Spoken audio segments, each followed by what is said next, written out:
시청자 여러분 안녕하십니까? 출발 성공 투자 박민영입니다.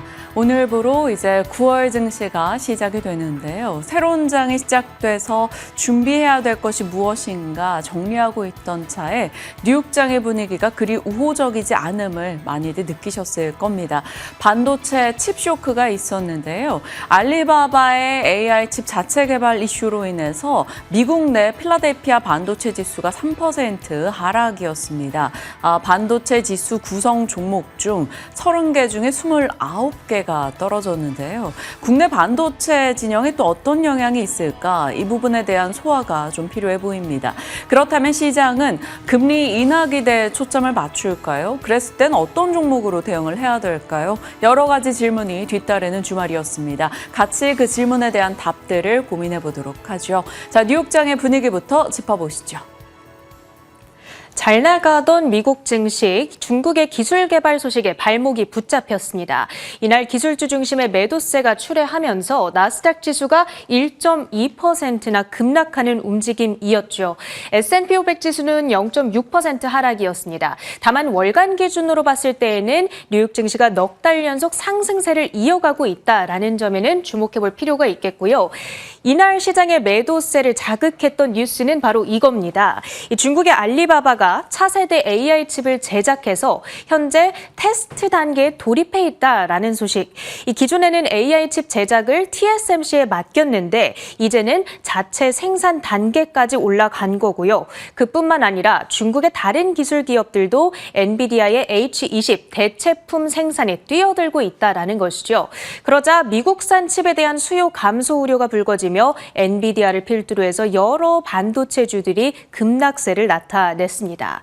이날 발표됐던 7월 PCE는 전월 대비 0.2% 그리고 전년비 2.6% 증가로 대체적으로 예상에 부합했습니다. 예상대로 나온 만큼 9월 FOMC에서 금리를 인하해 줄 거다라는 이 기대 심리는 조금 더 강화가 됐고요. 이번 주 발표될 고용 데이터를 통해서 그 방향성을 조금 더 정확하게 가늠해 볼 수 있겠죠. 자, 그런 한편 주말 사이 미국 연방 항소법원이 트럼프의 관세는 불법이다라고 판결을 내렸습니다. 지난 5월 국제무역법원의 판결을 다시 한번 확인한 거고요. 다만 지난 5월에는 이 뉴스의 시장이 상승으로 반응하기도 했었는데 지금은 관세 뉴스에서 시선의 이 관심이 많이 떨어진 만큼 영향은 제한됐습니다. 이제 트럼프 대통령은 상고에 대한 의사를 밝혔기 때문에 이게 긴 법정 공방으로 진행이 되고요. 그렇다면 최종적인 판결이 나올 때까지는 현실적으로 내년 상반기는 돼야 할 겁니다. 따라서 시장의 재료로서 가지는 영향력은 제한적일 수 있겠다. 이렇게 생각해 보면 좋겠습니다. 자, 그렇다면 이날 시장에서 종목별 움직임을 조금 더 자세하게 들여다보시죠. 알리바바의 ADR 주가가 13% 가까이 급등을 했습니다.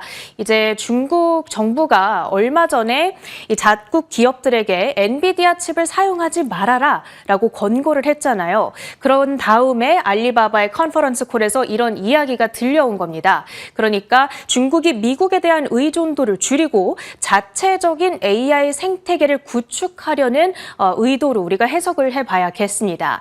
자, 과연 이 소식이 미국 증시 AI 진영에 과연 어느 정도의 파급 효과를 얼마 동안의 기간에 걸쳐서 미치게 될 것인가 지금 주목을 받고 있고요. 일단 이날 시장에서 엔비디아와 브로드컴, AMD 등 대표적인 AI 칩 관련주들의 주가가 일제히 3%대 약세로 진행이 됐던 한편 TSMC의 주가 역시도 3%의 마이너스권에서 거래를 마쳤습니다. 그뿐만 아니라 AI주들의 투심을 조금 더 약화시켰던 한 가지 델 테크놀로지스와 마벨테크의 실적이 발표됐는데요. 델은 분기 가이던스가 예상을 밑돌며 9% 가까이 급락, 마벨테크 역시도 기대 매출이 예상을 하회하면서 18%대 급락으로 진행이 됐습니다. 전체적으로 AI 관련주들에 대한 센티먼트를 억누르면서 원자력, 전력망 관련주들에 대한 투심까지도 억눌렸고요. 이쪽에 보시면 컨스텔레이션 에너지가 3%대, 그리고 뉴스케일 파워 등 대표적인 SMR 기업들의 주가도 많이 억눌리는 양상이었습니다. M7 종목 가운데에서는 테슬라의 주가 역시도 3.5% 이 차익 실현 매물이 출회됐습니다. 그리고 한 가지 영향을 줬던 뉴스가 비아디의 실적 결과가 발표됐는데 2분기 순이익이 전년 대비 30%나 급감한 것으로 나타났습니다.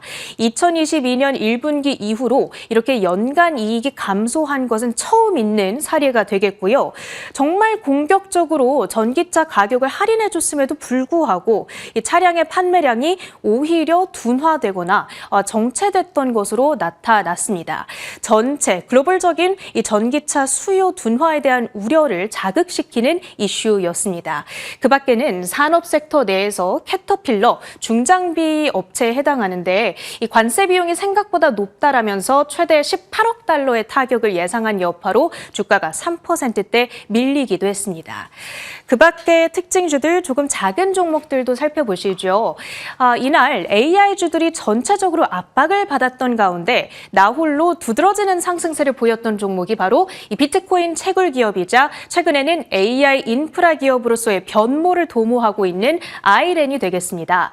그 전날이었죠. 엔비디아의 우선 파트너 지위를 확보했다라고 발표를 했습니다. 이를 통해서 AI 사업을 본격화할 거라는 기대감이 커진 상황인데 그 다음 날 발표한 실적 결과가 아주 좋았습니다. 창사 이래 첫 연간 흑자 달성에 성공을 했고요. 연간 매출이 전년 대비 2배 증가하면서 사상 최고치를 기록했습니다. 아이렌은 15% 가까운 급등 흐름이었고요. 그리고 핀테크 업체 가운데서는 어펌홀딩스의 급등세도 눈에 띄었습니다. 선 구매 후 결제 서비스죠. 이 BNPL 서비스를 제공하고 있는 회사인데 이번 어펌의 실적에서 가장 주목해볼 만한 포인트는 바로 이 0% APR 대출에 대한 수요가 아주 높았다라는 겁니다.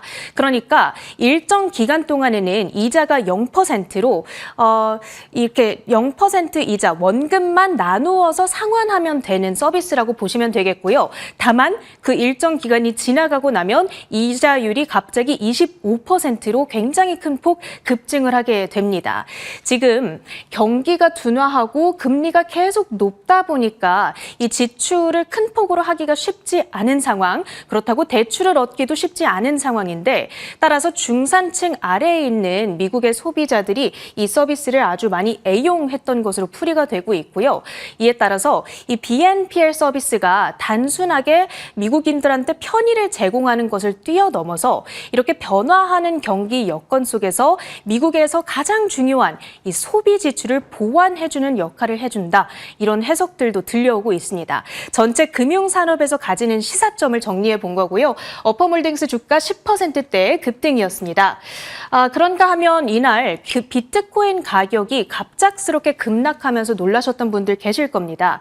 이 비트코인 고래 투자자 한 명이 2억 7천만 달러 규모의 비트코인을 매도를 했고요. 그러면서 이 강제적인 레버리지 포지션 연쇄 청산이 9억 달러 규모로 이루어지게 됐습니다. 그러면서 비트코인 가격 한때 10만 8천 달러 선 아래로 떨어졌고요.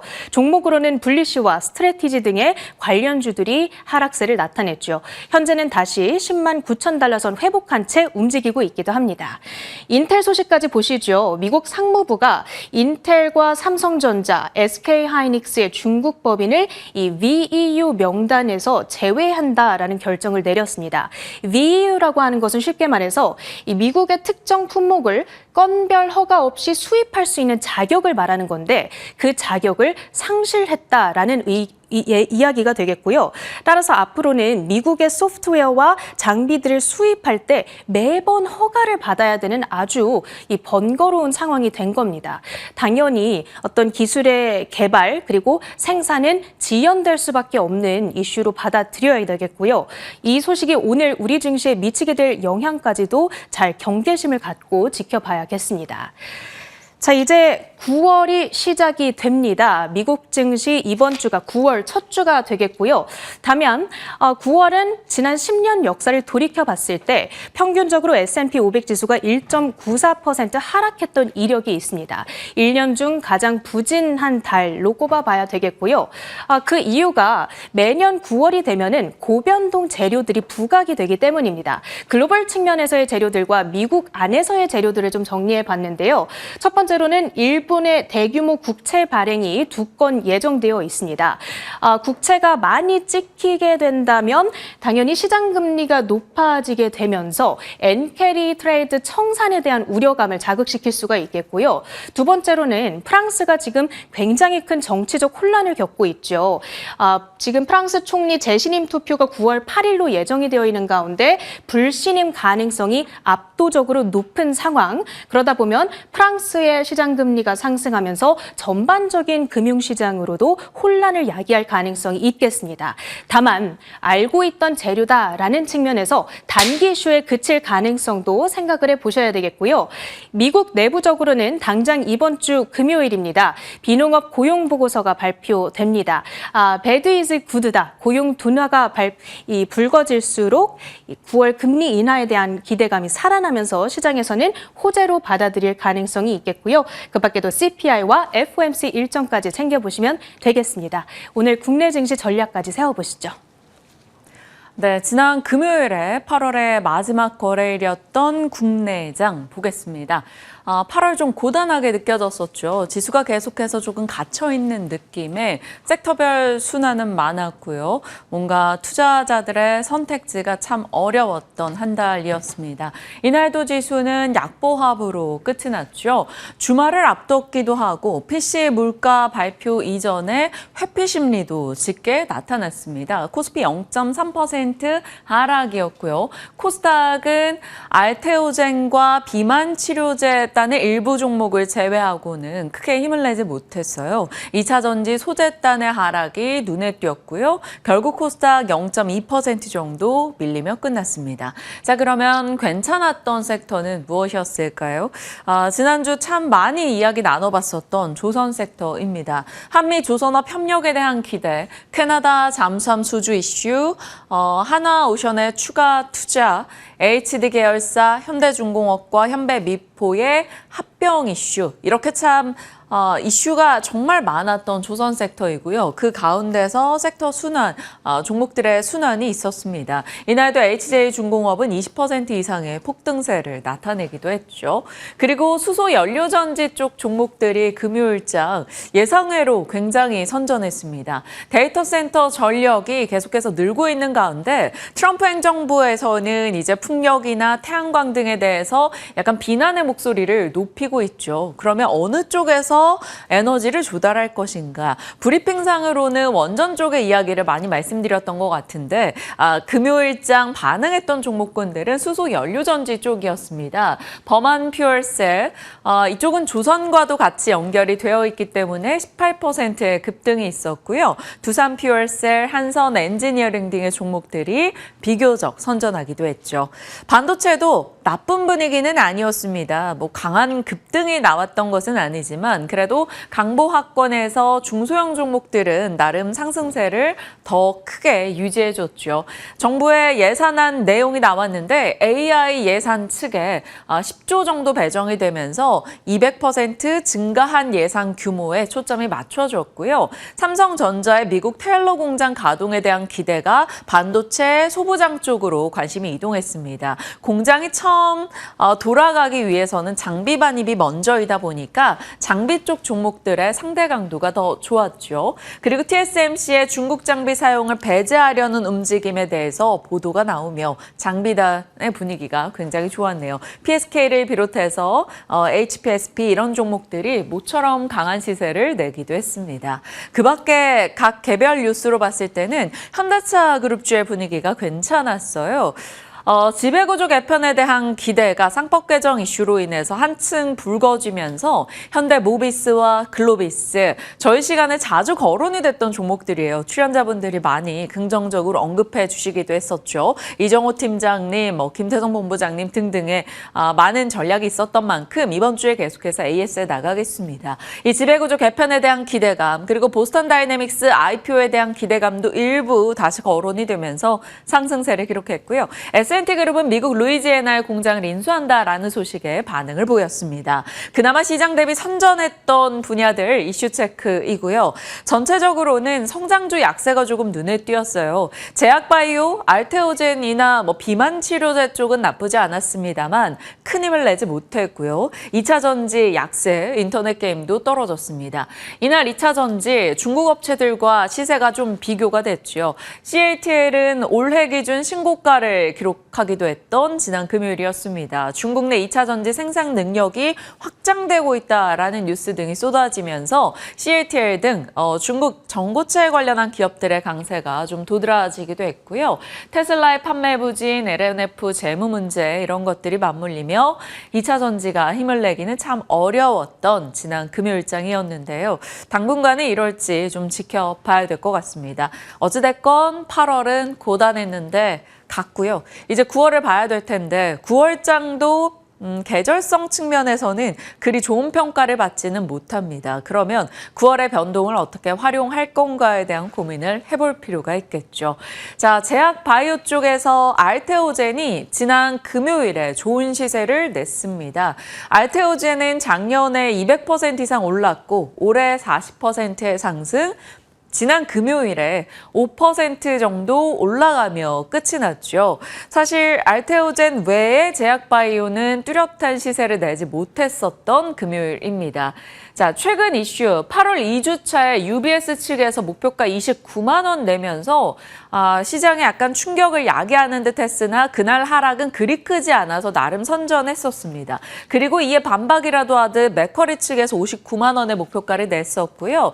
지난 금요일에 알테오젠의 주가가 강하게 올라갈 수 있었던 거는 CLSA 측에서 목표가 58만 원을 제시했기 때문입니다. ALT-B4에 대한 성장 모멘텀을 한 번 더 언급을 했죠. 주말 사이에 단독 뉴스가 보도됐는데요. 알테오젠의 협력사죠. 머크, 할로자임 특허 분쟁에서 기선을 잡았다. 이런 보도가 나오고 있습니다. 할로자임이 기존의 특허 청구한 일부를 포기하기로 결정했다. 이를 두고 할로자임의 특허 내용이 너무나 광범위한 영역이었고 할로자임 또한 특허에 대해서 그렇게 자신감이 있는 게 아닐 것이다. 이런 해석 등이 나오고 있습니다. 그렇다면 머크와 알테오젠의 SC 제형에 대한 기대치가 훨씬 더 올라갈 수 있는 대목이 되겠죠. 단독 뉴스라 주의는 필요합니다만 이러한 뉴스가 있다 정도는 알테오젠 주주분들은 확인이 필요한 내용이고요.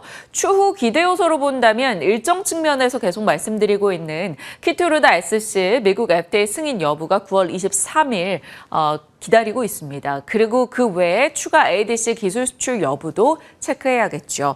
시장에서 많이 이슈가 됐던 것은 알테오젠의 코스피 이전 상장에 대한 기대였었습니다. 최근 들어 소액주주가 이전 상장 촉구를 요구했던 바가 있었죠. 외국인 기관 투자자의 접근성이 확대될 수 있는 요소였습니다. 알테오젠 회사 측에서는 이전 상장 추진하겠다. 하지만 주주들이 원하는 것처럼 그렇게 빠르게 진행되지는 않을 수 있다. 이것에 대해서 이해해달라라는 얘기를 얼마 전에 밝혔던 바가 있습니다. 바로 지난주였죠. 이에 대해서 3대 주주가 아니라 2대 주주일 겁니다. 2대 주주 형인호 대표가 주말 사이에 또 SNS를 통해서 의견을 피력했는데 본연 사업을 알테오젠이 더 중요하게 여기는 것이다. 무리 안 가는 선의 결정이라 당장의 이전 상장이 일어나지 않는 것에 대해서는 많은 분들이 아쉬워할 수 있으나 지켜보자라는 이야기를 내걸었습니다. 나름 합리적인 소통을 주주와 회사 간에 진행하고 있다라는 느낌을 피력해주고 있죠. 그렇다면 이제는 일정적인 측면에서 이런 키투르다 SC 모멘텀이 확인되는지 등을 살필 필요가 있을 것 같습니다. 같습니다.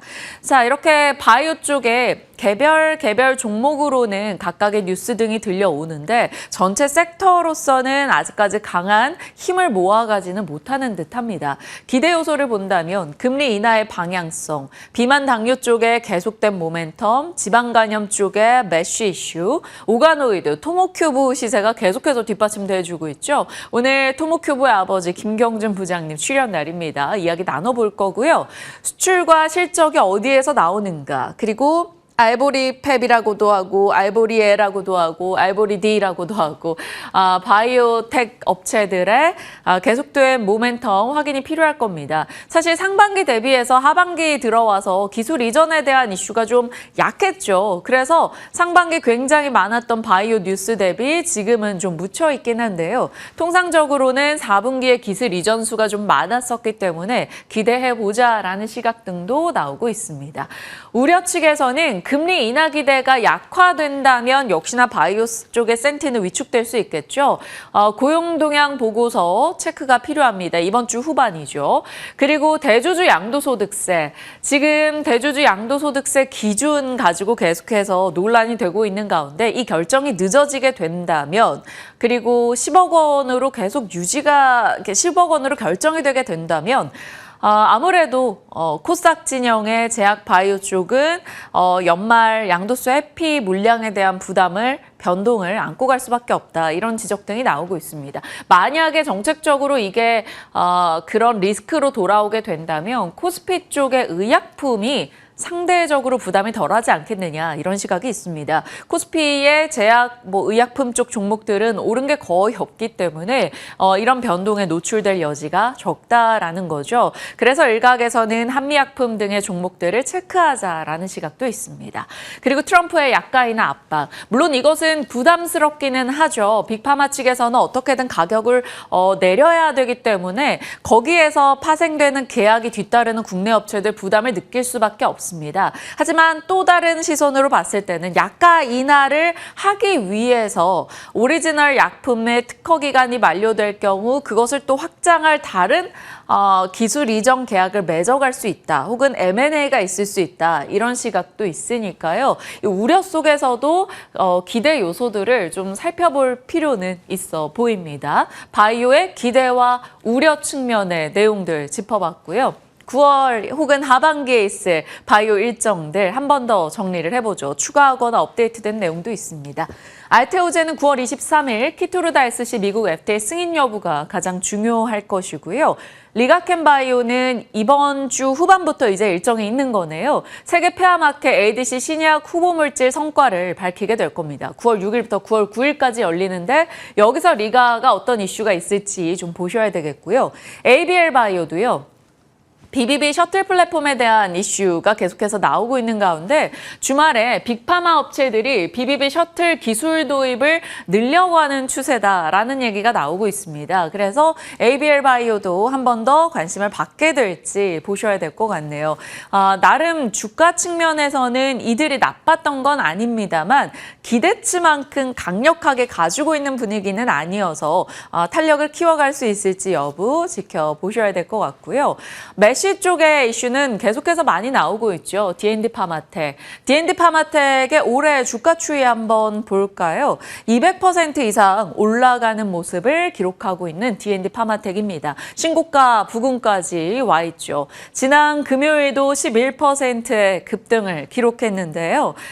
메시 관련해서 DD01 이 부분에 대해서 12주차 결과 내용이 괜찮았기 때문에 시장에서 주가가 탄탄하게 뒷받침이 돼주고 있고요. 이제 24주차에 대한 결과를 앞두고 있습니다. 아마 7, 8월경에 투약이 이뤄진 걸로 봐서 한 10월, 11월경에 24주차 결과가 나올 것이라는 시장의 기대가 있죠. 그래서 대사 이상 지방 간염, 그러니까 메시 쪽에 중심 학회가 있는 9월 달 그에 대한 뭐 언지라던가 혹은 그 이후에 추가 발표에 대한 기대감이 좀 높습니다. 그래서 D&D 파마텍이 아마 지난 금요일에 이런 기대를 안고 강하지 않았을까 싶은데요. 수급 상황 한번 열어보도록 할까요? D&D 파마텍 금요일에 11%의 상승을 주도했던 수급 주체는 외국인 기관 강력한 매수세가 유입된 것을 확인할 수가 있을 겁니다. 그 외로는 한미 약품도 하반기에 일정이 있을 거고요. 유한양행 9월, 10월, 랭라자와 리브리반트 SC 병용 FDA 허가 이슈 체크가 필요합니다. 그리고 또 SK 바이오팜도요. 두 번째 제품을 하반기에 도입할 수 있다라는 그러니까 엑스코프리 외에 다른 제품에 대한 기대치가 조금 남아있는 상황이고요. 뇌전증 신약 판권을 갖고 있는 중국 합작사가 홍콩에 IPO를 준비한다. 이런 얘기도 들려오고 있습니다. 개별 성격이 강한 바이오의 특징단이어서 조금 자세하게 설명을 드렸는데요. 갖고 계신 분들 한번 참고해 보시길 바랍니다. 자, 뉴욕으로 가보죠. 미국 뉴욕장은 우리에게 그렇게 도움되는 내용이 없었습니다. 오늘 밤은 미국은 휴장이죠. 노동절 연휴를 앞두고 일정 부분 차익 실현의 움직임이 있었고요. 그나마 다행인 것은 PC 물가 데이터는 예상에 부합해서 그렇게 큰 영향을 주지 못했습니다. 이렇게 되면 이제 주 후반에 있을 고용 데이터에 대한 관심도가 올라갈 수밖에 없겠죠. 자, 2차 전지 쪽도 비아디 등의 실적 부진으로 인해서 전기차 쪽이 정체되고 있는 건 아니야? 이런 우려감이 나왔고요. 무엇보다 반도체 충격이 이날은 컸죠. 관세 여파가 확인되고 있다라는 얘기 외에도 알리바바가 자체 칩 생산에 대한 얘기를 꺼내들면서 알리바바의 주가는 급등했습니다만 미국 내 반도체는 충격을 받았죠. 중국에서는 공공 데이터 센터 칩의 절반 이상을 중국산으로 할 것을 요구하고 있습니다. 그러니까 중국의 AR 칩 자립에 대한 얘기가 나오고 저가형 칩에 대한 수요가 늘어나서 다른 칩에 대한 수요가 줄지 않을까 이런 우려감도 등장하고 있습니다. 필라델피아 반도체 지수 많이 밀렸고요. 엔비디아, AMD, 브로드컴, 마벨, 델, TSMC, ARM 등등의 반도체 진영부터 IT 쪽 함께 내려갔고요. 오클로, 뉴스케일 파워 등의 종목들도 그리 좋지는 못했습니다. 반도체 불편한 뉴스가 그리고 나서 또 추가가 됐죠. 중국의 자립 이슈 외에 미국이 삼성전자, SK 하이닉스 등이 미국산 반도체 장비를 중국에 공급할 경우에 건별로 허가를 받아라 이런 내용을 꺼내 들었습니다. 상무부는 만약에 이대로 진행이 된다면 연간 1000건 이상의 수출 허가 신청이 추가로 발생할 것이다 라고 예측하고 있네요. 반도체는 이 내용을 좀 어떻게 소화하는가가 오늘은 필요해 보입니다. 엔비디아 실적 이슈 이후 AI 성장 둔화에 대한 우려감이 있었으나 일정 부분 좀 잘 소화하는 듯 했는데 미국에서 이런 좀 불편한 뉴스가 들려와서 오늘 혹은 이번 주 이 부분에 대한 소화가 필요해 보이네요. 자, 이런 가운데 톰리는 뉴욕장이 이렇게 흔들렸긴 한데 2035년까지는 강세장일 것이다. 9월, 10월 변동이 나올 경우 매수하자 이런 의견을 내놓고 있기도 합니다. 참고용으로 보시죠. 자, 뉴욕에 대한 이슈였고요. 상호관세 적법성에 대한 얘기가 계속 이슈가 되고 있죠. 트럼프의 상호관세 관련해서 미국 법원 판결 이슈가 주말 사이에 들려왔습니다. 자, 4월에 트럼프가 대규모 전 세계 상호관세 발표를 했죠. 이에 대해서 관세 피해를 주장하는 미국 중소기업 5곳이 취하 소송을 제기했었고요. 5월에 1심 결과가 있었습니다. 트럼프가 근거로 꼽았던 국제비상경제권한법, 이것에 대한 권한을 트럼프가 초과한 것이다. 그래서 상호관세는 위법이다라고 1심에서 판결이 났었고요. 2심 내용을 기다리고 있었던 가운데 2심도 1심과 동일하게 위법으로 판단을 내렸습니다. 이제 트럼프 측에서 어떻게 할지가 중요하겠죠. 트럼프 측에서는 항소법원은 잘못된 판결을 내렸다. 대법원의 도움이 필요하다라고 얘기해서 결국 불복의 의지가 확인이 됐고요. 연방대법원의 판결 아마도 10월로 예상이 됩니다. 자, 여기서도 위법이다라고 나오게 된다면 상호관세가 무효화되는 걸까요? 그런 부분에 대해서 시장은 일정 부분 주목할 일정으로 보고 있습니다. 만약에 이 국가비상경제권 한법이 무효될 경우 트럼프 측에서는 이미 벌려둔 일들에 대해서 충격을 받게 될 것이고 재정 적자가 훨씬 더 늘어나는 이슈를 우리는 봐야겠죠. 그러나 아마도 트럼프 측에서는 이것이 무효된다 하더라도 갖은 조항과 갖은 이유를 들어서 품목관세 등을 더욱 광범위하게 부과하겠구나라는 시각이 많습니다. 그리고 한국과 일본 등에 대한 투자 압박이나 관세 충격은 여전히 이어질 것이다라는 시각이라서 어찌 될지 한번 지켜봐야 되는 부분이네요. 자, 시장 쑥 들려봤던 이슈들 들여다봤고요. 분위기 파악하러 가보겠습니다. 전체적인 시장은 미국장이 하락했고요. 필라델피아 반도체 지수가 크게 밀려났죠. 알리바바 칩 이슈가 있었습니다. 그래서 한국도 반도체가 일정 부분 좀 충격을 받을 수도 있겠죠. 물론 이것이 장 초반 충격 이후 어떻게 소화하는가가 중요할 겁니다. 한국의 반도체가 이것을 잘 극복하는지 여부 체크해 주시고요.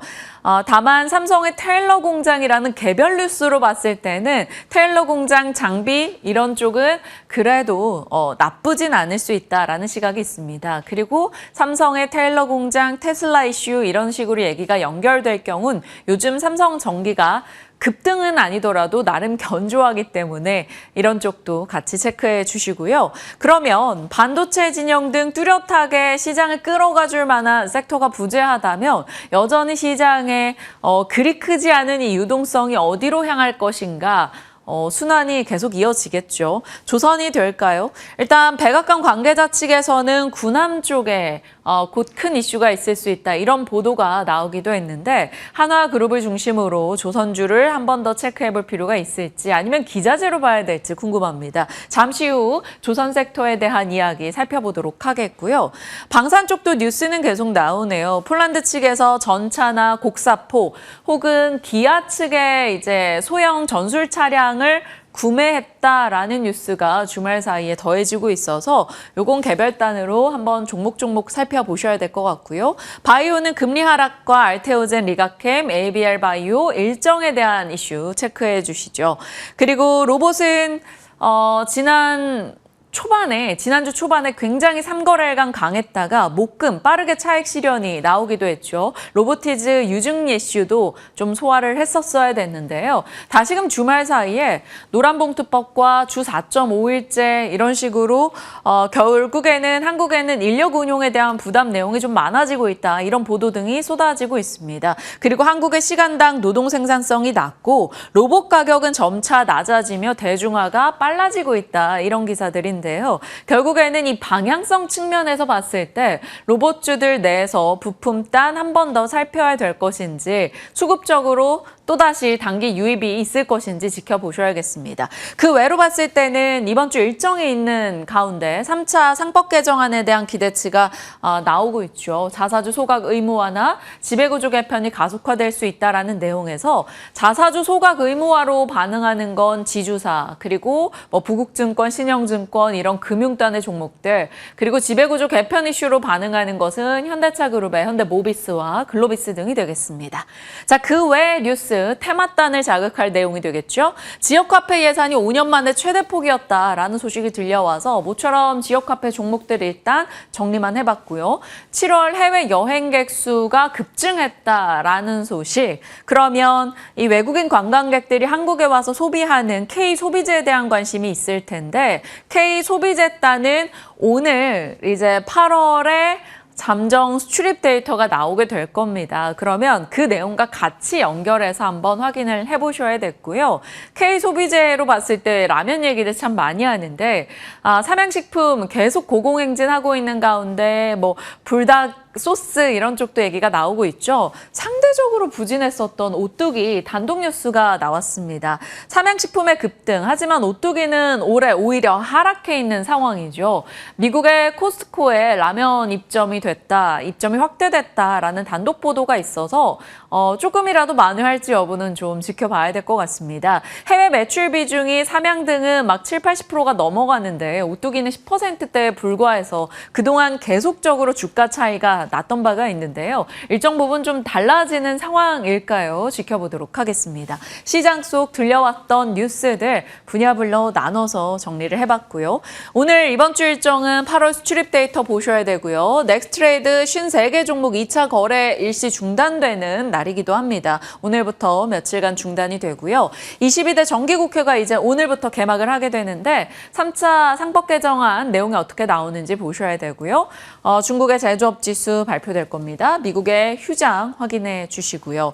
이번 주는 크게 중요한 일정들이 국내에 막 엄청나게 많지는 않고요. 금요일에 미국의 8월 고용 동향 보고서 확인이 필요하고요. 양자컴 컨퍼런스 그리고 국제 가전 전시회 IFA 일정도 있습니다. 주말에는 세계 폐암학회 일정 앞서 말씀드린 대로 리가켄바이오 등 체크해 주시죠. 자, 9월의 돌달입니다. 9월 8일 프랑스 총리 선임 투표 있고요. 9월 15일 미국의 법인세 납부 일정이 있어서 은행 자금 유출 우려가 있습니다. 그리고 유럽 당뇨학회, 추석 다가오는데 승차권 예매 기간 한번 넣어봤고요. 9월 29일은 중국의 단체 관광객 무비자 입국 한시적 시행일입니다. 이날부터 내년 6월까지 진행이 되고요. 9월 30일은 미국 의회 예산안 합의, 만약 불발될 경우 셧다운 우려 나오는데 이거는 뭐 말만 그렇지 항상 그냥 적정하게 잘 넘어갔었습니다. 자, 미국의 전기차 세액 공조 종료가 9월 30일인데요. 그렇게 된다면 현대차, 기아가 하이브리드로 이것을 좀 대체해 나가는 전략을 쓰지 않겠느냐 이런 시각이 나옵니다. 현대차, 기아가 지배구조 개선 이슈로 현대차 그룹 자체가 좀 관심을 받고 있는 가운데 이 이슈가 만약에 주목받게 된다면 하이브리드단의 종목에 코리아 FT도 일단은 같이 체크를 해보도록 하겠습니다. 자, 여러 일정들까지 살펴봤고요. 섹터 뉴스 들어가 볼게요. 미나앵커 오늘 다시 조선주 짚어주신다고요? 네, 그렇습니다. 이제 9월 첫 거래일 앞두고 있는 상황인데요. 여름이 아직 끝나지는 않았지만 한여름 동안에 또 주목을 많이 받았던 섹터 중에 하나이기 때문에 우리가 또 가을을 맞이하고 남은 하반기에도 조선주들이 급등해 줄 수 있을지 가늠해 보는 시간 함께 가져보도록 하겠습니다. 지난 금요일장에서 조선주들의 활약이 이번에도 눈에 띄었습니다. HD그룹주들도 모두 다 빨간불을 켜냈는데 그 안에서 특히나 현대중공업이 3%대로 그 안에서는 가장 또 두드러지는 모습을 나타냈었고 HJ중공업이 20% 넘는 강세를 기록했습니다. 그 외로도 이제 기자재 쪽으로도 탄력적인 움직임이 포착이 되면서 조선주 전반적으로 분위기가 나쁘지 않다는 것을 다시 한번 체감해 볼 수 있었는데요. 현재 시점에서 이런 조선주 그리고 조선 관련 종목들의 주가 플로우는 이렇게 정리를 해볼 수가 있습니다. 한국과 미국의 조선업 협력에 대한 기대감이 더욱더 높아지고 있는데 다만 여기서 이제 뭐 큼직큼직한 단기 이벤트는 소멸이 됐기 때문에 재료 소멸이라는 관점에서 주가가 다시 한번 단기 조정이 나올 것인가 이러한 부분들이 좀 궁금해지는 시점이죠. 따라서 여기서 가장 궁금해지는 것은 단기 조정이 나올 것인가 아니면 기대감은 꾸준히 유지가 되면서 주가 상승이 지속될 것인가 이것이 아마 가장 고민되는 시점일 겁니다. 현재 시점에서는 이제 업계 전문가라든지 증권가에서도 긍정적인 시각과 좀 회의적인 시각을 모두 다 보내고 있는 상황인데요. 상승 동력이 여전하다라는 점에 입이 모아지고 있고 지금 상승 동력이 가지고 있는 것이 결국에는 주가 상승으로 계속 이어질 것이다 라는 점으로 컨센서스가 형성이 되고 있기 때문에 단기 조정 이후에 반등은 계속될 것이라는 점도 짚히고 있는 상황입니다.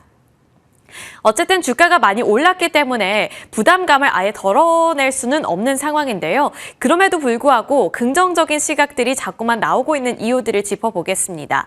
첫 번째 이유로는 역시나 미국의 마스가에 대한 기대감이 있겠죠. 신영증권에서는 이 한미 정상회담 모두 발언에서 조선업을 적극적으로 언급한 것은 미국 측이라는 점을 긍정적으로 평가했는데요.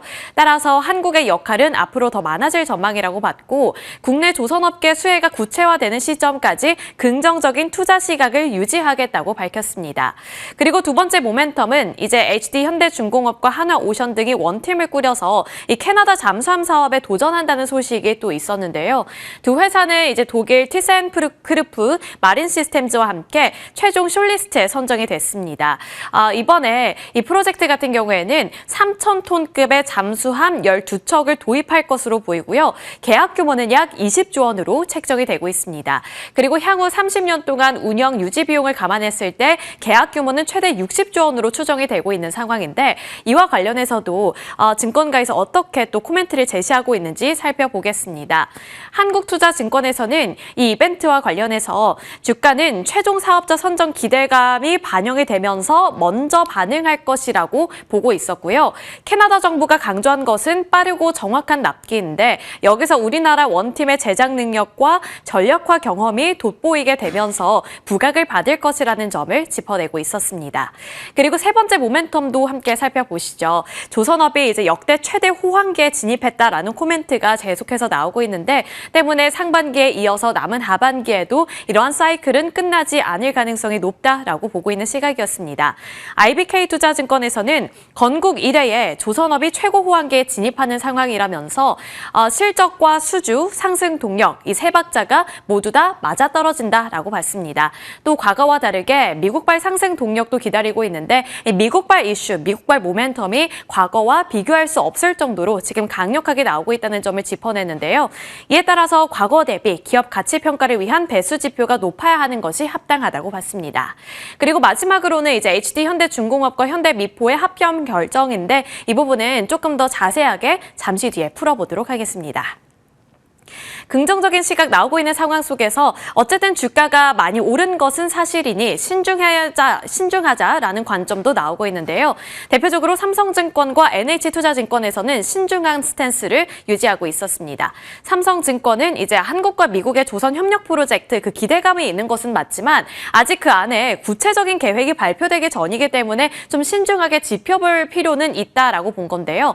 따라서 이러한 구체적인 계획이 발표되기 전까지는 국내 대형 조선사에 미쳐질 영향을 아직 우리가 판단하기에는 이르다라는 관점을 갖고 있었습니다. 그래서 이 수혜 여부를 제대로 확인하기 위해서는 다소 시일이 소요될 것이라고 봤고요. NH투자증권 같은 경우에는 미국 내 조선 사업 확장 과정에서 리스크 요인이 분명히 존재한다며 부족한 인력과 공급망 부재 그리고 대규모 투자에도 수익을 과연 회수할 수 있을 것인가라는 불확실성이 리스크 요인으로 자리 잡고 있다고 봤습니다.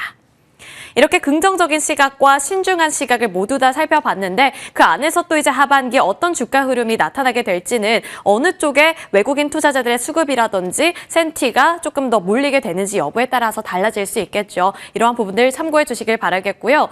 한 가지 과거의 트라우마까지만 좀 살펴보겠습니다. 우리나라 대표 조선 기업들은 해외 진출을 위해서 지금 여러 가지 방법들을 모색하고 있는데 여기서 한 가지 발목을 붙잡는 것은 과거의 트라우마입니다. 과거에도 우리나라 조선 기업들은 해외에 진출하기 위해서 여러 가지 좀 시도를 했던 경험이 있는데 거기서 실패했던 전례를 보유하고 있기 때문에 이번에는 과거와 과연 다를 것인가 이러한 부분에서 살짝의 우려감이 고개를 들고 있는 건데요. 우선 첫 번째 리스크 요인으로는 미국의 비싼 인건비가 있습니다. 따라서 조선 기업들 입장에서는 비용이 조금 더 늘어나는 구조 이렇게 살펴볼 수 있을 것 같고 기술 이전에 난항을 겪었던 경험과 인도 지연 그리고 건조된 탱커선이 돌아온 사례들이 있기 때문에 이번에도 그러한 문제들이 반복이 되지 않게 하기 위해서는 여러 가지 좀 근거가 필요하다, 눈에 보이는 것들이 필요하다라는 의견들도 나오고 있습니다. 국내 조선 업계에서는 이러한 문제들을 좀 해결하기 위해서 AI 그리고 로봇 등 자동화 기술을 통해서 생산성을 높일 계획이라고 밝히기는 했는데 이 부분은 앞으로도 지켜보셔야겠죠. 따라서 앞서서 말씀드린 것처럼 긍정적인 쪽에 조금 더 잘 민감하게 반응을 할 것인가 이러한 부분들 체크해 보시길 바라겠습니다. 이어서 HD현대그룹의 합병 이슈 총정리해 보도록 하겠습니다. 이게 또 한 가지의 이벤트가 될 텐데 이제 HD현대중공업은 신주를 발행해서 HD현대미포 주주에게 배정을 할 것으로 보이는데요. 합병 기일은 2025년 12월 1일 그리고 해외 법인 출자는 12월 23일부터 실시가 될 것으로 보입니다. 이러한 HD그룹주들의 합병 이슈를 증권가에서는 또 어떻게 평가하고 있는지 그 부분도 리포트 리포트가 있길래 한번 정리를 해봤는데요. 미래에셋증권의 코멘트였습니다.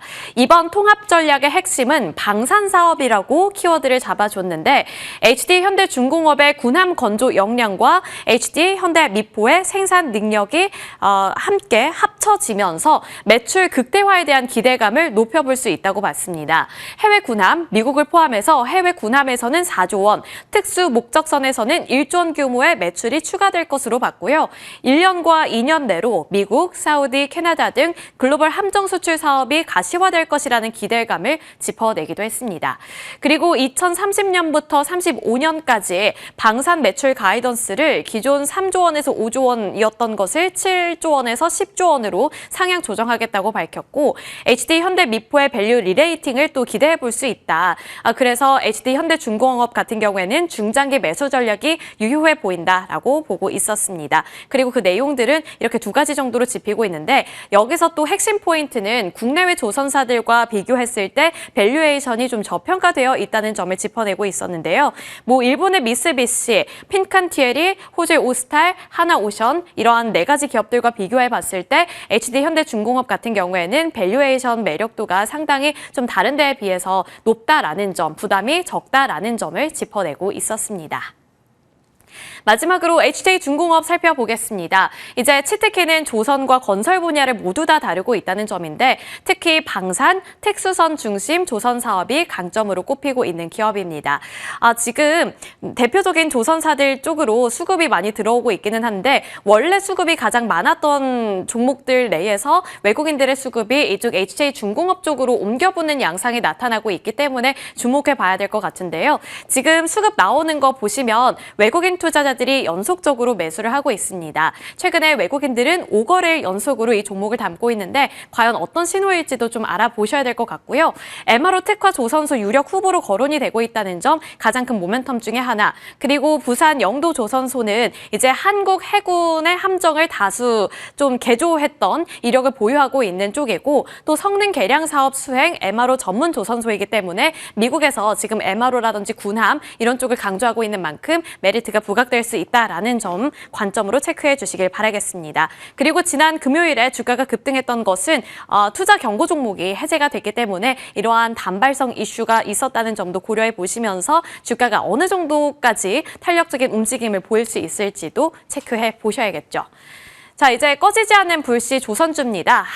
남은 하반기 동안 주가가 더 오를 수 있을 것인가, 그리고 나에게 기회를 더 줄 수 있는 종목은 어떤 종목들일지 저희와 함께 그 전략 마련해 보시길 바라겠습니다.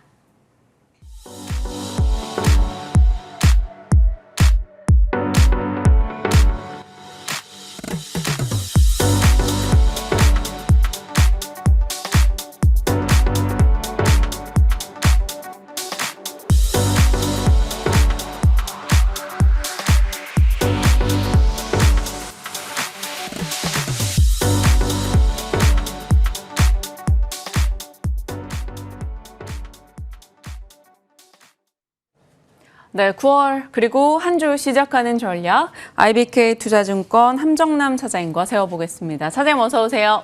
안녕하세요. 안녕하십니까. 일단 뉴욕장의 분위기는 좋진 않았습니다. 특히 우리 장 시가총액 상위 섹터죠. 반도체 진영에 영향을 줄 만한 필라델피아 반도체 지수의 하락. 구성 종목 중에 하나 빼고 다 빠졌는데 알리바바의 칩 개발 이슈 등이 좀 영향을 주고 있어요. 중국의 자립도를 높여가는데 국내가 어떤 대비를 해야 될까요? 일단 투자자 관점에서 이 부분 짚어주실까요? 어렵습니다. 쉽지 않네요. 일단은 지난주 목금 미국장이 좀 하락을 보이는 모습을 보였습니다. 이 안에는 8월 말 어떤 월말 리밸런싱 이슈도 있을 것이고 앞서서 민영 앵커님이 얘기해 주신 것처럼 9월에는 이제 법인세를 내잖아요. 그것 때문에 이제 현금 출금하는 부분들 이런 것들이 또 9월은 전통 하락장이다 이런 거를 준비하는 과정 속에서 금리나 확인할 때까지 일단 한번 현금 한번 하자라는 어떤 그런 심리까지도 주식시장에 그래서 많이 올랐었던 종목들 그다음에 이슈가 두드러졌었던 섹터 내에서는 조금 현금화하는 모습이 나온 것이 조금 더 추가적으로 하방 탄력이 커진 이슈이진 않았을까라는 것을 전제로 반도체 이야기를 한번 해보도록 하겠습니다. 2주 전이었죠. 샘 울트먼이 인공지능 거품인데 라는 이야기를 인공지능 하는 회사 대표가 얘기를 했으니 고민이 될 수밖에 없었던 상태였습니다. 진짜 그런가? 라고 하는 고민 속에서 엔비디아 실적을 봤는데 그건 아닌데 지금 여전히 견조하고만 무슨 소리야? 라고 하면서 거품론에 대해서는 다시 좀 완화시킬 수 있었던 그런 엔비디아 실적이었지만 주가적으로는 좀 그렇지 않은 것 같습니다. 여전히 불안한 투심이 반영되고 있는 것 같습니다. 일단은 인공지능과 관련된 AI 산업에 대해서 거품론이라는 것은 조금 과잉일 것 같아요. 문제는 그것을 지금 주가 밸류에 얼마만큼 땡겨왔으며 지금까지 성장했었던 속도를 엔비디아가 맞춰갈 수 있느냐. 그리고 또 하나는 엔비디아에는 굉장히 높은 눈높이가 좀 요구되고 있는 그런 상황이거든요. 그래서 주가적으로는 조금 앞으로 어떻게 될지에 대해서는 많은 고민이 필요하다. 또 하나는 금리가 인하가 시작되면 그리고 그 속도가 혹시라도 빨라진다면 트럼프 대통령이 목적대로 한다면 새로운 주도주가 만들어질 수도 있을 것이라는 이러한 투자 전망과 또 엔비디아 주주 측에 있어서는 이런 우려들이 복합적으로 좀 상충되어 있는 어떤 기간적 이런 요인들도 함께 포함되어 있다고 봐야 될 것 같습니다.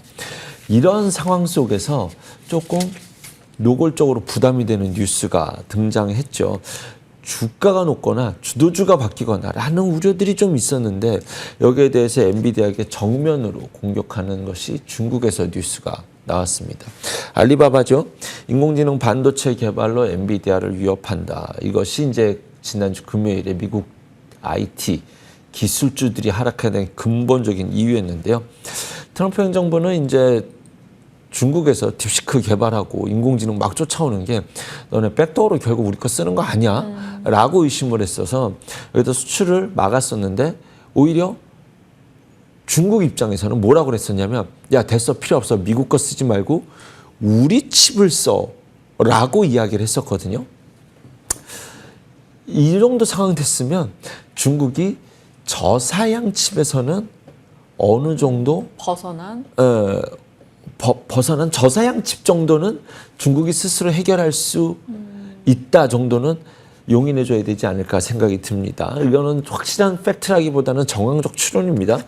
여기 이제 알리바바 같은 경우는 이제 이 상황에서 H20을 대항마를 세울 수 있는 본인의 칩이 개발됐다라고 이야기가 나오니 알리바바 같은 경우는 엔비디아의 최대 고객 중에 하나거든요. 그렇게 됐었을 때 이제는 조금 불편해질 수 있는 뉴스가 등장했다는 것은 인정해야 되지 않을까라는 생각이 듭니다. 그런 관점에서 봤었을 때 그래도 기술력 면에서는 엔비디아가 압도적으로 우위죠. 그런데 앞으로 상업화되는 과정 속에서는 어느 정도 기술력이면 감당이 가능하냐. 지금 실제로 제 주변에서 챗GPT가 4.0에서 이제 4.5죠. 4.5에서 5로 넘어갔잖아요. 제 주변에 굉장히 첨예한 일을 하시는 분들은 챗GPT 5를 쓰시면서 우와 이거 완전 레벨업 됐어라고 하는 친구가 있어요. 또 어떤 사람들은 무료 쓰고 있어요. 무료 쓰면서 뭐가 바뀌었어? 이번에 뭐가 있었어? 이렇게 전혀 느끼지 못하시는 분이 있어서 엔비디아가 치고 가는 기술력이 최전방에서 국방이라든가 최첨단 산업에서는 그것이 필요한 것이 맞겠지만 지금 중국이 추구하고 있는 전반적 상업성에서는 엔비디아가 불편해질 수도 있다는 것은 염두에 둬야 되지 않을까라는 생각이 듭니다. 그런 관점에서 미국이 정부가 얼마만큼 엔비디아를 단돌이 쳐줄 수 있을 것이냐. 제 개인적으로 엔비디아는 지금 실질적으로 절대적 갑이 아니거든요. TSMC도 엔비디아만큼의 영업이익을 누리고 있잖아요. 엔비디아의 호재는 삼성전자의 퀄텀과 이후에 수주 납품이 되는 것이 진정한 갑으로서의 다시 한번 매력이 나오는 기다릴 만한 뉴스가 되지 않을까 생각이 듭니다. 전반적 상황은 이제 대충 알겠고 어수선하긴 한데 그럼 이런 상황에서 우리 한국은 어느 정도의 위치에 있겠느냐. 실질적으로 지금 미국에서 중국에다가 반도체 장비를 들어가려고 한다면 삼성, SK야 너네 중국에서 더 고단화된 반도체를 생산하려고 한다면 그거 좀 불편한데 거기에 미국 장비 들어간다라고 한다면 그거 이제 허가받아. 건 바이 건으로 허가받아라는 뜻이잖아요. 일일이 중국이 어디까지 해나갈 수 있는지를 아주 세밀하게 검토하겠다라는 뜻입니다. 제 개인적으로는 하이엔드급 반도체를 중국에서 생산하겠다라는 전략은 이미 삼성과 SK는 내려 놓을 수밖에 없었던 상황이었기 때문에 중국에서 일이 어떻게 진행되고 있는지를 눈으로 아주 세밀하게 보겠다라는 뜻이지 이미 삼성이 뭐 엔비디아에 수출할 수 있는 반도체를 중국에서 생산했다는 전략은 지금 이미 짤 수 없는 상황이지 않습니까? 그런 관점에서 본다면 최근에 지금 지난 시간에도 말씀드렸지만 반도체 대장이 원익 IPS 테스라고 저는 보고 있는데 이것은 결국 텔러 공장에 들어가는 네. 반도체 장비와 그다음에 미국과 중국이 싸울 때 그 안에서 중간자적인 자리에서 우리나라가 수혜를 볼 수 있는 종목들이 있거든요. 지난주 금요일에 올랐던 종목들이 대표적으로 그런 기대감을 가져가 볼 수 있었던 종목들이 오랫동안 못 갔다가 올라왔었던 종목들이 많아요. 이런 종목들이 이 뉴스 때문에 뭐야 미국산 장비가 중국에 못 들어가서 악재 아니야? 그거라기보다는 이제는 나의 타이밍이 오지 않았나라고 저는 일단 기본적으로 오늘 당장 올라가기는 어렵겠죠. 일단 미국의 반도체가 다 빠졌기 때문에. 네. 하지만 금요일에 올랐었던 종목들은 저는 조금 의미 있는 시그널로 보고 조정은 오히려 기회로 보겠다는 뷰를 마음에 품고 오늘부터 대응 전략을 짜갈까 생각 중입니다. 대표적인 종목들을 한다면 PSK, 코아시아, 테크윈, 제조 반도체 그리고 좀 오르진 않았지만 뭐 HPSP라든가 PSK 파크스틴즈 같은 경우는 자기의 고유한 매력이 있는 종목이다까지 플러스 알파로 말씀드리겠습니다. 그러니까요. PSK랑 제주 반도체, HPSP 정말 오랜만이었던 지난 금요일인 것 같은데요. 이렇게 오늘은 반도체 진영이 소화할 내용들이 좀 있어서 흔들림을 보이더라도 눈여겨볼 수 있는 종목군들 다시 한번 얘기를 해주셨습니다. 반도체 쪽 살펴봤었고요. 당분간은 뭔가 치고 나가는 섹터가 없다면 섹터별로 순환이 계속 될 텐데 그 다음에 어디가 될까 고민이 있어요.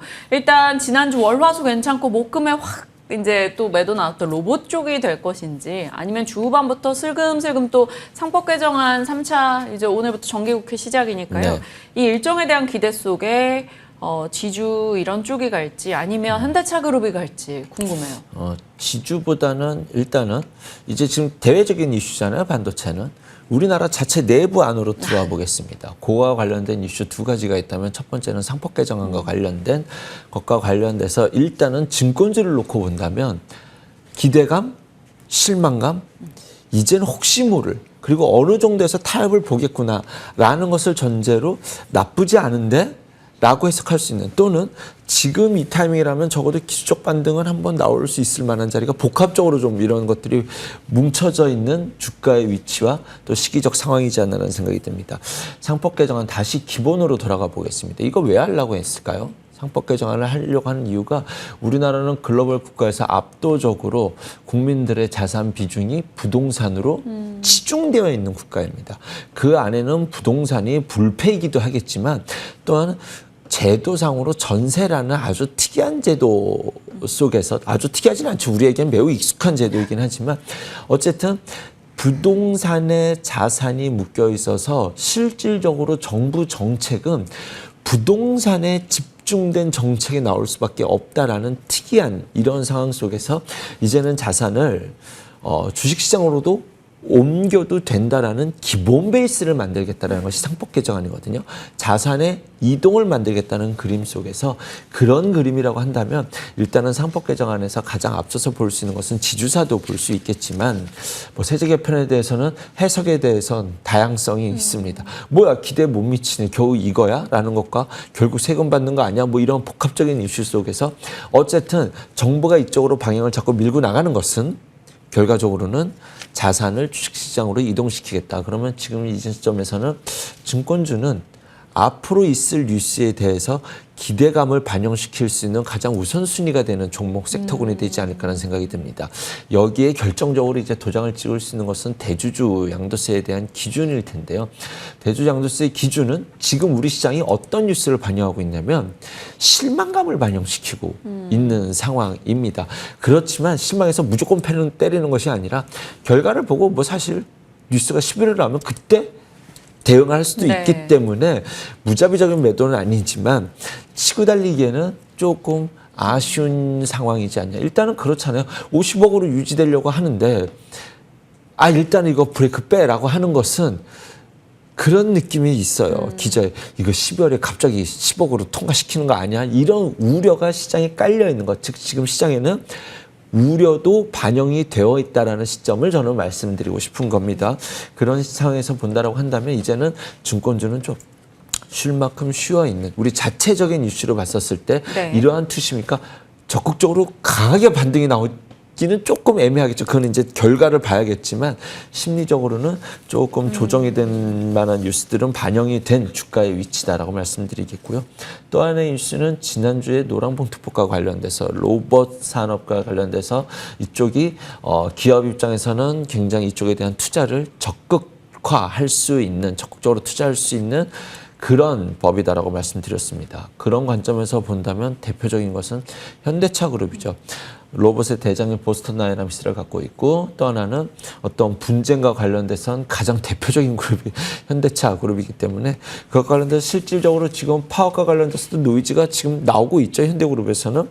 자, 보스턴 다이나믹스 지분 구조를 보겠습니다. HMG 글로벌이 50%를 갖고 있고 정의선 회사는 20%, 모비스와 글로비스가 20%, 10%를 갖고 있습니다. 그래서 이쪽이 좀 강하게 움직이는 것은 아니냐. 그리고 로봇이 간다라고 했었을 때는 로봇택시 반드시 같이 보셔야 된다라고 말씀드렸죠. 현대오토에버가 고개를 들고 있는 것도 충분히 납득이 되고 있는 상황입니다. 그러면 이제 모비스가 움직이는 것이 이제 드디어 내 가치를 좀 발휘할 수 있는 그런 의미이지 않을까? 지분 가치로서도 뭐 이런 의심은 충분히 가능하다라고 해서 긍정적인 뷰를 말씀드리겠고요. 로봇주를 좀 소개해드리도록 네. 합니다. 첫 번째는 SPG인데요. 로봇에서 가장 중요한 것이 전기차에서는 엔진이잖아요. 로봇에서는 감속기가 이제 그런 역할을 하게 되는데 거기에 대한 감속기 및 정밀 기어드 모터를 생산하고 있는 기업입니다. 두 번째는 고영이라는 종목인데요. 고정밀 3D 검사 장비입니다. 스마트 팩토리 공장에서는 이제 노란복과 관련된 스마트 팩토리 매우 중요하다고 말씀드렸죠. 그래서 눈의 역할을 담당하게 되는데요. 실질적으로 뭐 스마트 팩토리뿐만 아니라 반도체나 스마트폰에서 부품 생산할 때 여기에 대해서 불량률을 낮추는 핵심적인 역할을 합니다. 그리고 앞으로는 의료용 로봇 쪽에도 핵심적인 역할을 할 수 있어서 로봇과 관련된 눈의 역할을 한다면 고영이 이제 언제나 언급이 되는 종목이고 여기에 플러스 알파를 붙인다라고 한다면 미어도 다시 한번 LG 이노텍도 여기에 같은 눈의 역할을 담당할 것이다 라고 함께 보셨으면 좋겠습니다. 세 번째는 RS 오토메이션입니다. 로봇이 움직일 때 이거 신경계를 재현한다. 그러니까 즉 신경계와 뇌의 역할을 담당한다. 그리고 실질적으로 자율주행과 관련된 키워드도 확실하게 갖고 있어서 다른 로봇 대비해서 테슬라가 갖고 있는 로봇택시의 키워드에도 같이 잘 맞고 있다는 것. 현대오토가 움직일 때 같이 움직일 수 있을 만한 그 뜀을 같이 잘 뛰어가고 있는 종목이지 않나라는 생각이 듭니다. 로봇에서 뇌의 역할을 한다? 벌써부터 매력적이다. 주가로서는 대장격인 그런 주가 흐름을 보여주고 있다라고 말씀드리겠고요. 네 번째는 T-로보틱스인데요. 자율주행으로 물류 로봇이다라고 보시면 되겠고 또 하나 함께 있는 종목이라고 한다면 V원택도 마찬가지인 기업입니다. 자회사 시스콘 로보틱스가 국내 자율주행 로봇을 생산해내고 있는데 이거 얼마 전에 차페크상을 수상했다. 이 차페크상이라는 것이 굉장히 이쪽 IT계에서는 유명하고 의미 있는 그런 이력이라고 하는데 자회사가 이런 기술력을 갖고 있다. 실질적으로 V원택은 디스플레이와 관련된 일을 하고 있는데 주가 움직임은 로봇에 좀 예민하게 움직이고 있다라는 느낌이 들고 지금 매우 예의주시해서 눈여겨볼 만한 자리이지 않나라는 생각이 듭니다. 마지막으로 KNR 시스템인데요. 유압 기반, 이제 감속기를 통해서 관절이 구부러지잖아요. 근데 유압으로 한다는 것은 큰 힘을 쓸 수 있다라는 거예요. 로봇을 통해서. 그러려고 하니 고중량 큰 사이클로 들어갈 땐 이쪽을 좀 지켜봐야 되지 않을까. 무슨 일을 하나 봤더니 이제 원전 해체와 관련된 로봇이라든가 방산 웨어러블 로봇 등 극한 환경에 대한 대응 로봇을 만든다. 방산, 원전 해체 키워드가 매력적인데 관심 종목들 군안에 로봇이라고 한다면 그 한켠에는 눈여겨볼 만한 종목 그런 일을 하고 있는 기업이지 않나 생각이 듭니다. 오늘은 좀 다양한 종목을 소개해드려봤습니다. 네, 로봇에 대해서 시청자분들이 한 번쯤은 접하셨을 텐데 또 어떤 내용으로 키포인트를 잡아야 될지 어려웠던 종목들 오늘 쭉 한번 정리를 해주셨네요. 정책 내부적인 이슈에서 파생되는 섹터로 살펴봤습니다. 저희가 시간이 많지 않은데 그래도 바이오 얘기는 듣고 가야 될 것 같아요. 요즘에 뭐 알보리에 이쪽 혹은 D&D까지 관심도가 높아지고 있습니다. 어떤 종목으로 압축할까요? 요즘 시장이 제 개인적으로 제가 지금 이런 말을 반복적으로 드리는 것 같아요. 바이오가 편해요. 빠질 거 납득이 되거든요. 빠질 수도 있지 너는. 이거를 전제로 매수가 들어가기 때문에 오히려 그냥 잘 기술적 대응하기가 오히려 쉬운 종목이 바이오인데 지금 은근히 강합니다. 꺾일 것 같을 때 잘 안 꺾여요. 그런 관점에서 앞으로 눈여겨볼 만한 종목이 뭐가 있겠느냐라고 한다면 첫 번째는 에이프릴 바이오인데요. 자가면역 질환 치료제에서 지금 돌파했거나 지금 일부 종목들에서는 돌파한 종목군들이 나오고 있는데 다음은 내 차례 하면서 눈여겨볼 만한 지금 시장에서 금요일에 알테오젠이 좋은 뉴스로 자기 자리를 잘 지켜줬거든요. 네. 그런 분위기가 종목 시장이다. 금리 인하한다. 알테오젠 대장인데 잘 버텨주고 좋은 뉴스도 나왔다. 이쪽으로 투심이 온기가 나올 수 있다. 다음 종목은 뭐야? 에이프릴 바이오 자가면역 치료제 한번 수출 이전이 있었는데 거기서도 좋은 결과가 나오고 있고 앞으로도 추가 기대감도 유효할 것 같다라는 것이 이제 현재 주가의 위치의 의미이지 않나라는 생각이 듭니다. 두 번째는 큐로셀인데요. 올해 연내에 이제 푸모커가 기대감을 갖고 있다라는 거 다 아실 테니 이제부터는 타이밍만 보시면 되는데 눈여겨볼 만한 타이밍이지 않나라는 생각이 들고 뭐 앞으로 남아있는 것은 보로노이라든가 비소세포 폐암 유방암과 관련된 기대감이 있다라는 것. 온코닉 테라피닉스 역류성 식도염이죠. 중국 시장을 개화하면서 뚫고 나가려고 하는 기대되는 종목이다. 예전에도 한번 언급이 됐었는데 요즘 시장 분위기가 이쪽과 맞지 않나는 생각이 들어서 바이오와 관련된 네 종목 플러스 뭐 시간이 짧지만 오늘은 꼭 말씀드리고 싶은 AS해야 될 종목이 한 종목이 있습니다. 어떤 거요? 범한 퓨얼셀인데요. 드디어 제가 기다렸던 뉴스에 반응하고 있지 않나. 조선 방산이 갈 때 얘가 가야 되는데 못 가서 매집하기가 어렵습니다. 호가창이 얇아서 대신 좀 긴 흐름을 갖고 모아가 보세요라고 했는데 이제 잠수함과 관련된 잠수함은 자막 능력이 뛰어나기 위해선 수소 연료 전지가 매우 큰 역할을 할 수 있습니다. 근데 그게 언제 갈지 모르겠습니다. 그런데 이제 그 뉴스에 따라서 기대감을 갖고 움직이기 시작하지 않았나라고 조심스럽게 생각해 봅니다. 네, 예전에 말씀 주셨던 범한 퓨얼셀, 기존에 언급 주셨던 모멘텀으로 관심을 받고 있는 이 시점 충분히 더 긍정의 시각을 유지할 수 있다. ES까지 넣어봤습니다. 자, 월요일 RBK 투자증권 함정남 차장님과 주간 전략 챙겨봤습니다. 고맙습니다. 감사합니다.